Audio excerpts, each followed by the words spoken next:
Cora's Rate, written by Isak Romun. The service station attendant opened the hood, looking at the engine. He reached down with a hand palming a small rubber syringe and applied a quick shot of oil to the alternator. "Oh my, gee! Look, sir! The alternator's shot! It's spraying oil! Once you're back on the road, it'll break down in 10 or 15 miles, the attendant said. The driver, a spare small man, lifted his hands to his chest, soft wine palms out, as if pushing away unpleasantness. He had come off the limited access highway to gas up, and he had asked the attendant to check under the hood. Bending warily over the car fender now, he peeked into the darkened area below the hood. Adjusting his pince nez, he looked on seeing at the part pointed out by the attendant. "Oh dear! Oh dear! Is there anything you can do?" he asked. "Oh, I don't know. I'll check our inventory and see if I can have a replacement for it, you know? I'll check our inventory and see if we can have a replacement for it." The attendant turned and went towards a small building over which a sign, black letters on white peeling paint, proclaimed this place to be Moon Street Service Station and Garage. He disappeared into a gloomy, dirty car bay, its floor covered with oil, blackened sawdust, and stayed in there out of sight for a moment or two. Then he rejoined his customer outside. "Oh, you're in luck, sir. We have one in stock. Shall I put it in?" "Oh, yes. Do that, please." "Yeah, do that, please," said the car owner, with his anxiety showing. The attendant smiled encouragingly. "Oh, don't worry, sir. I'll have your car back exactly the way it was in just a jiffy," he said as he got in to drive the vehicle into the bay. As he did so, he reflected on his last statement. He had told this poor dude nothing but the exact truth. While in the bay, he switched off the engine, got out of the car, and pulled down the overhead door, shutting off the customer's view. Looking obliquely out through the small window in the door, the attendant carefully studied the customer, now standing by one of the pumps looking forlornly at the garage door behind which his car had disappeared. What the attendant saw was moderate, comfortable prosperity. A man to whom a reasonable sum was worth the price of avoiding imagined discomforts. The attendant nodded his head decisively, strode over to the car, and flipped up his hood. He reached in and screwed off a battery cap, exposing the cell's acid level. Then he took a cylindrical jar from a shelf, shook out an antacid tablet, broke the tablet into 3 or 4 small pieces, and dropped these into the battery cell. He screwed the cap back on securely and turned his attention to the alternator. Working quickly with a solvent-dampened rag, he wiped out the alternator's surface clean of all its oil and any foreign substance that may have clung to it. Then, after toweling the part of the last dabs of solvent, he took a can of quick-drying paint and brushed back black enamel evenly across the alternator's surface until it fairly sparkled, just as if it were new. A small portable fan sped up the drying process. Finished. The attendant looked at his watch. Less than 10 minutes had passed since he drove the car into the bay. Time to kill. He sat down, lit a cigarette, took a magazine with an intriguing centerfold, and, for about the 10th time in that day, hungrily surveyed its contents. Few customers drove in for gas, and as the attendant responded reluctantly to the bell's summons, he flashed a friendly, confident smile at the small man waiting for his car to emerge from the garage. Won't be long, sir," the attendant said. Yes, thank you," the dude replied. At long last, after an hour and 15 minutes, the attendant put down his magazine, snuffed out the last of his many cigarettes, and got into the car. He turned the key in the ignition and heard a low whir, but as he expected, the engine would not turn over. He got out, opened the garage door, and beckoned to the customer, and said, "Oh, sir, I'd like you to inspect the job. Come here, please. Please come on here. You see, I had a little trouble getting in it. I had a little trouble getting it in. This is a tough engine to work on, but it sure looks nice, don't it?" he said. With that, he led the nervous car owner to the engine and indicated to the painted alternator and boasted like this. The customer was moved to agree that the alternator did indeed look nice. However, any elation he may have felt at having his car at last in working order was considerably reduced by the attendant's next words. "I'm afraid, sir, that you've got a dead battery here, the attendant said, and helpfully manipulated a hydrometer in it and out of the neutralized cell to lend credence to his statement. "Oh, I suppose this means a new battery," the little man gasped. "Oh, yes, sir, I think that's what we need." The attendant agreed with a joviality contrasting sharply with the car's owner's downcast mood. Well then, put it in."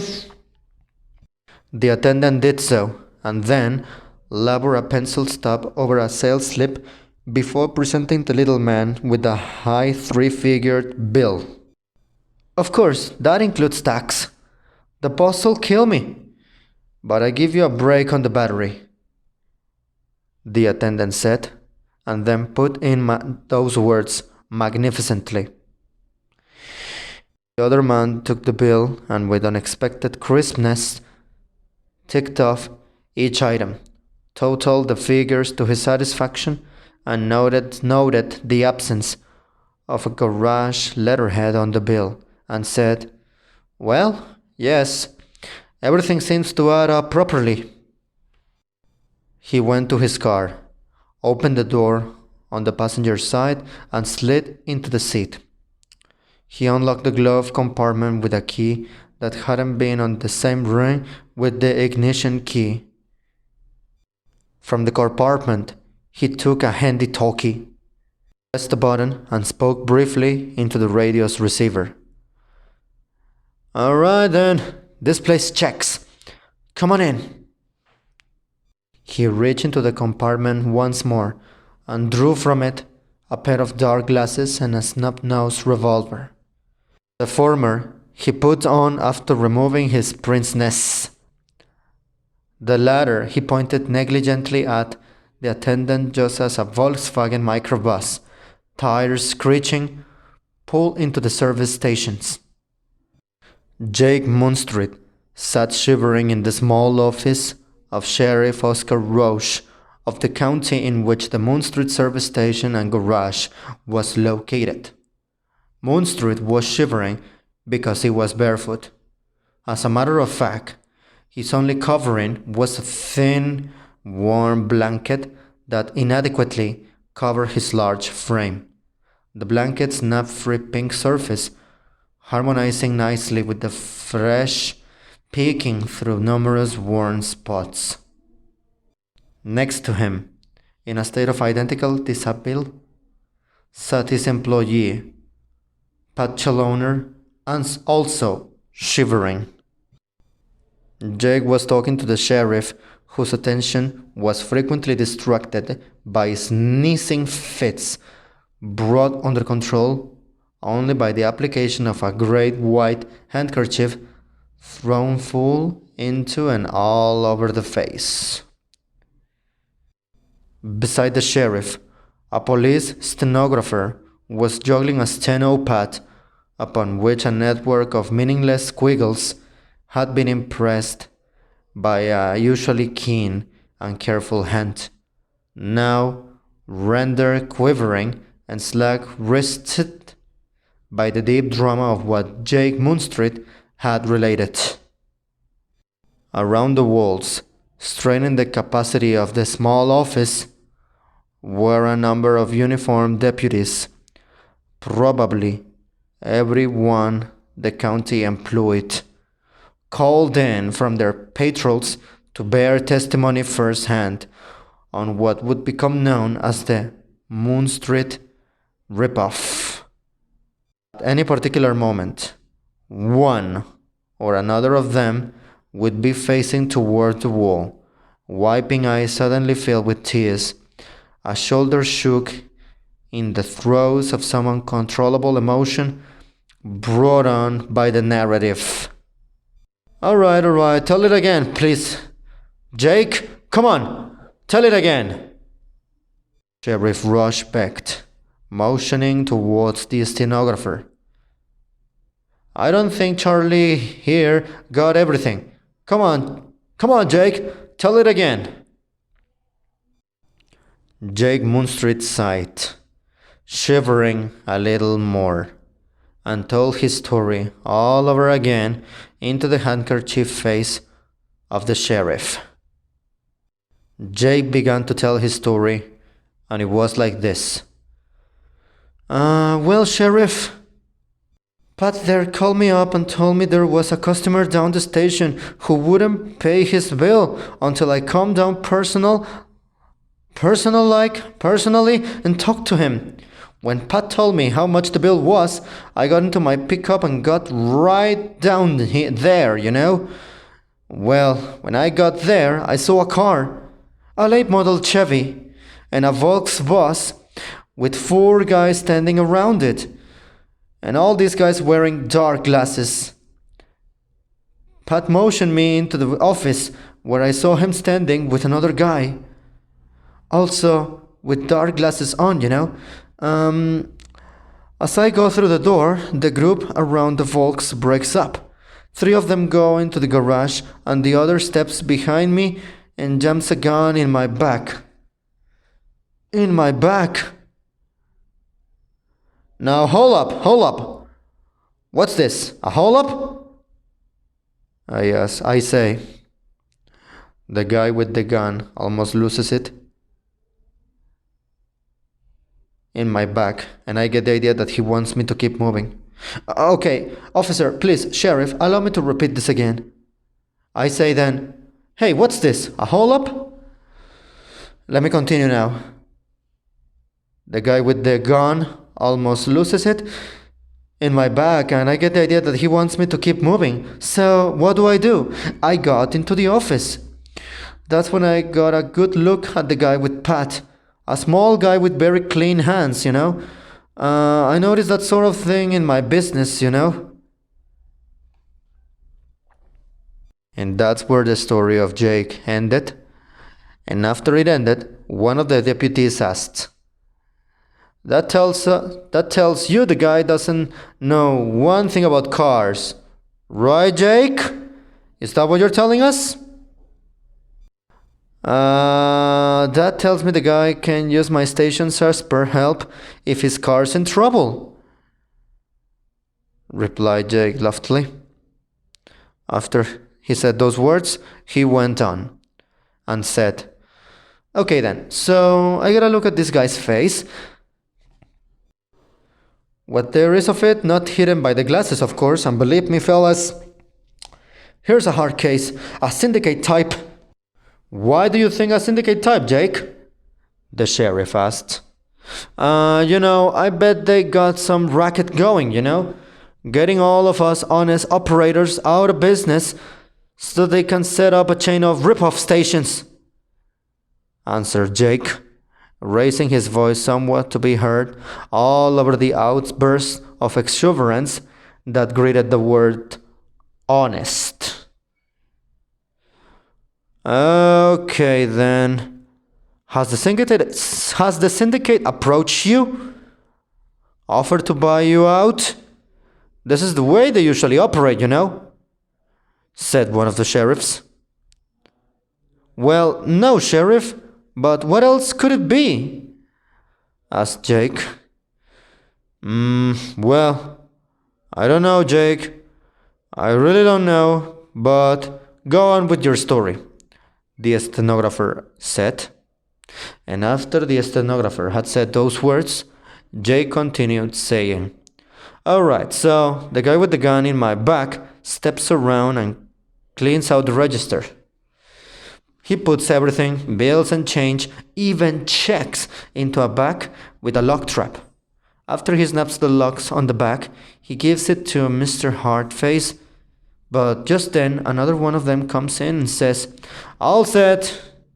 And Hardface asks, this place too? The other guy says, wired. Okay, let me continue now. We go out then, and I notice a guy's car we had in our tune-up is parked across the road. They had moved it, Also, moved was my picked-up and Pat's Rambler. Those cars are very beautiful, which are now in the garage bays. They manhandled Pat and I into the back of the Volks, and we drive off a ways. Sorry, I got nervous. Hardface leading in his Chevy.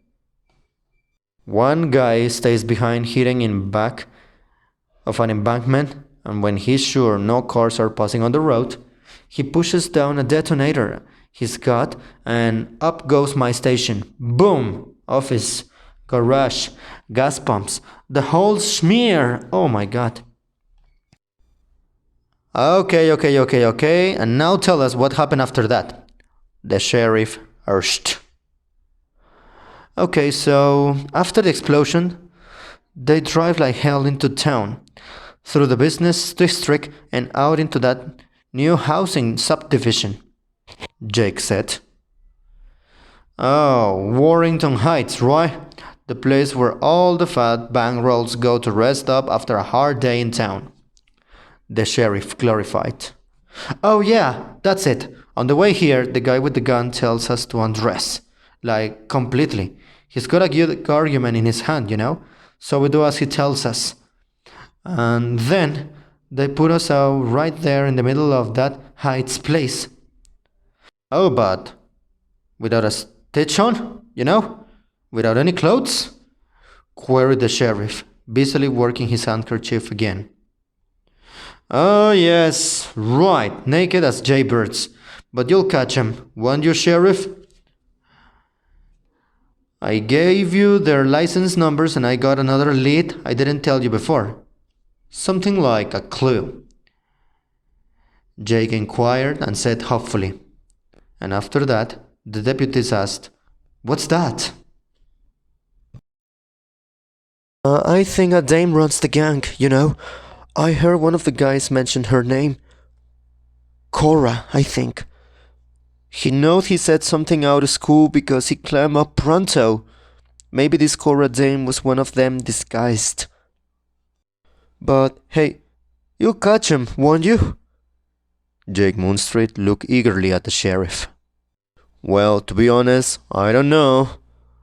We'll put out a bulletin on the cars on plates, but they'll probably have switched plates or ditched the cause by now, the sheriff said, suddenly sober. Besides, the sheriff asked himself, who's the criminal here? He was remembering that time Jake Moonstreet, some years back, did a job on the Roche family car.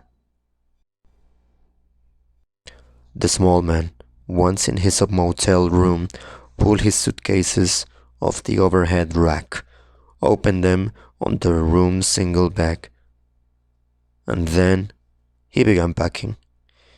He packed carefully, slowly, a man who was sure of himself and what he did. He prided himself on the care and deliberation he brought to everything he did, including packing his clothes. He took a snub-nosed revolver from his pocket, hefted it briefly, and then tucked it beneath some neatly folded snow-white t-shirts. As he went to the dresser for more clothes, he caught himself looking into the wide mirror above. He was mildly surprised to find a small smile of satisfaction creasing his normally stern features, betraying there a softness he usually exposed to only put the enemy off guard. He then let that smile widen into a grin. Well, why not, he thought. It was a good operation, well planned, smoothly carried out. Then, a rap of the door swept the grin from his face. Yes? Who is it? Oh, it's Barton, sir. Okay, come on in, Sergeant, it's open. The door was pushed in, and a tall, bulky man wearing dark glasses let himself into the room. The occupant looked at the newcomer, glanced up at the glasses and said, hey, you can take them off, Sergeant. No need to be in uniform right now. After that, the tall man smiled and said briskly, oh yeah, right, Lieutenant, you're right. And then he proceeded to remove his glasses. All right, all taken care of? The lieutenant asked. It's in the vans and on their way to Sector B. Plates will be changed en route. They'll be used next week by Team 31 for an operation similar to the one we just completed today, sir, he said. And then he replied, good. Has the rest of our team departed? Yes, sir. They're on their way. We'll rendezvous with them a day after tomorrow at the assembly point. I'll have a new car outside. Okay, fine. I'll pack and we'll be on our way. Lieutenant Ballor, sir? Yes. And, sir, what are we going up against next? Oh, well, we are going against one of those ghetto superettes. High prices, extends credit. Interesting accounting practices.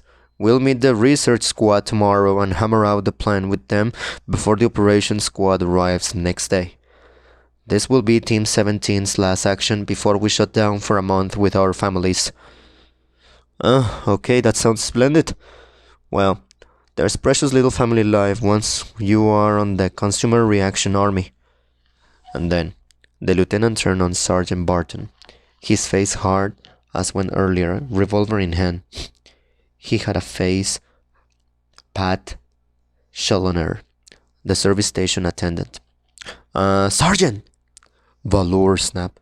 You don't think of personal comfort when you're fighting a war! Sorry, sir. Okay, it's alright. It's tough on all of us, but we don't make it easier by grousing about the hardships we knew would be a part of it. Of course, sir. Can I help you pack? Sergeant Barrett chastened, and wishing to change the subject, asked that. The lieutenant then snapped a suitcase shut and replied, I've just about got it, you know. A few more items. Okay. His eye fell on a bottle of Irish whiskey atop the dresser. He also took on Sergeant Barton's embarrassment at being chewed out and said, "Hey, relax, Barton. Grab a couple of those plastic glasses and pour each of us a good shot of Irish." Then the sergeant asked when they raised the tumblers and said, "Shall we drink to our families?" The lieutenant's mouth was a slit of disapproval. "No, the army," he ordered. "To Cora, then?" said the sergeant. "To Cora," said the lieutenant.